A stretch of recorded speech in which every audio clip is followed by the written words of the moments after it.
આપણે ભોજન કરવા બેસીએ ને તો સૌથી પહેલે એને વંદન કરવા જોઈએ, એ અન્નને, એ અન્નપૂર્ણાને વંદન કરવા જોઈએ અને પરમાત્માને કહેવું જોઈએ કે હે પ્રભુ તમે આવો, પહેલે તમે ભોજન કરો પછી હું ભોજન કરું. પણ મેં કહ્યું ને એ પ્રમાણે અત્યારે સિસ્ટમ એટલી બધી બગડી ગઈ છે, એટલે બદલી ગઈ છે. પહેલે આપણે સરસ મજાની થાળી, વાટકા, ચમચી એમાં જમાડતા, પછી તો કે પ્લાસ્ટિકની થાળી આવી, પછી તો કે હવે ઓલી યુઝ એન્ડ થ્રો ડીશ આવી ગઈ, જમાડો નહીં જવા દો. એટલે ધોવા તો નહીં ઠામ વાસણ. કેટલા આધુનિક આપણે બની ગયા છે. પણ ક્યારેક તમે જોજો, યુટ્યુબમાં સર્ચ કરજો, ગૂગલમાં સર્ચ કરજો કે જે થાળી યુઝ એન્ડ થ્રો વાળી છે એ થાળી બને છે કે નહીં, એ તમે જોજો.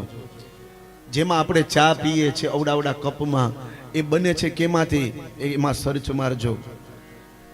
જે વાટકામાં તમે દાળ લ્યો છો, જેમાં તમે પાણી પીવો છો પ્લાસ્ટિકમાં, એ બને છે કેમાંથી જોજો. અને આખું એ પ્રકરણ વાંચજો, એમાં છેલ્લે બતાવશે કે જે વ્યક્તિ આમાં ચા પીવે છે, ભોજન કરે છે, એ વ્યક્તિ જલ્દીથી જલ્દી કેન્સરનો પેશન્ટ બનશે. અને આપણે એમાં ખાઈએ છીએ. અત્યારે જોવો બીમારી કેટલી બધી આવી ગઈ છે. આ બધી બીમારીઓ આવે છે ને એનું કારણ આપણે ખુદ છીએ. બાકી આ રહ્યા જો ગામડામાં રાત્રે ભાખરી ને દૂધ ને શાક ને ખીચડી સિવાય કાંઈ ન હોય, ખાવ તમે બીમાર જરાય પડો જ નહીં.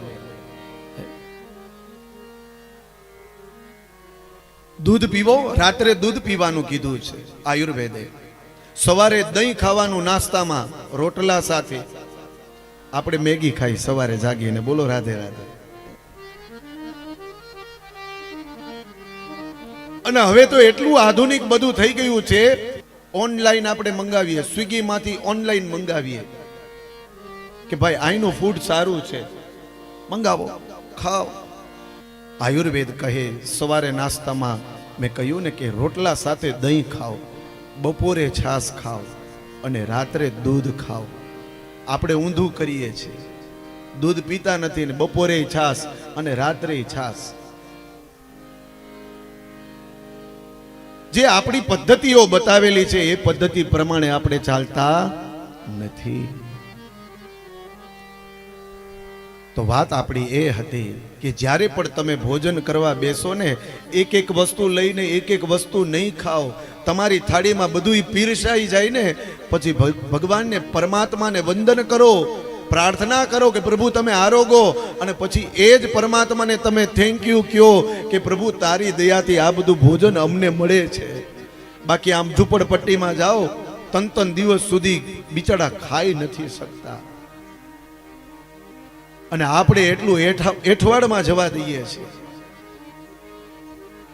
તો એ ભગવાનને થેન્ક યુ કહો કે પ્રભુ તું અમને આ ભોજન કરાવે છે. એ પરમાત્માનો ઉપકાર માનો.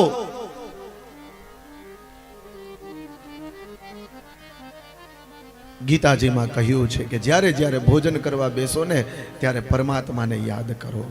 અહમ વિશ્વા નરો ભૂતવા પ્રાણીનામ દેહમાશ્રિત પ્રાણાપાન સમાયુક્તમ પચામ્યન્નમ ચતુર્વિધમ. એ પ્રભુ જે અન્ન અમે ભોજન કરીએ છીએ તમે પચાવો, એવી તમે કૃપા કરો.